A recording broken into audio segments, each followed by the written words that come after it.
4 ditë pas ish ministri i Brendshëm për 21 janarin e vitit 2011 u pyet për mbi 1 orë në SPAK për vrasjet shtetërore, për Sali Berishën 14 vite më parë nuk pati asnjë krim.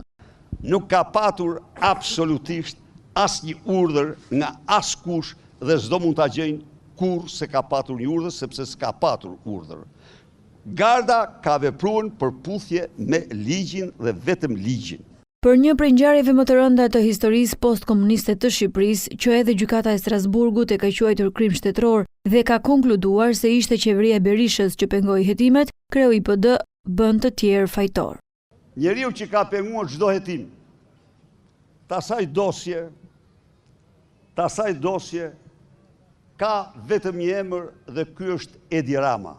Ina Rama nuk hetonte dot sepse i dilte Edi Rama.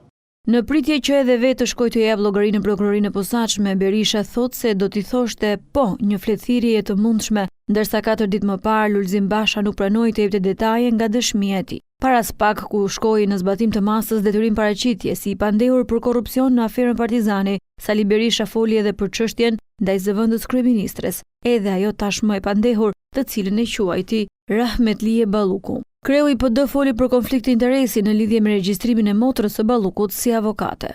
Lubie Balluku do të quhet Rahmetlie Balluku. Jo se ato janë motra, jo.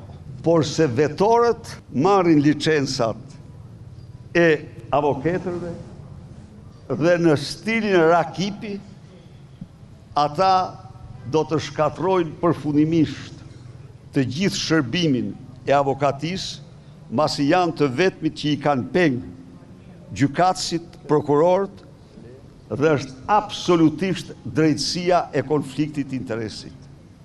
Duke vijuar të njëjtin stil sulmesh si në çdo paraqitje në SPAK, Sali Berisha pretendoi një tjetër dokument që sipas tij vërteton fajësinë e Irena Gjokës dhe dënimin e saj në Greqi. Dokumenti referohet një kthim përgjigje të policisë greke, e cila parashtron vetëm nisjen e procesit penal ndaj gjyqtares së GKK Gjoka.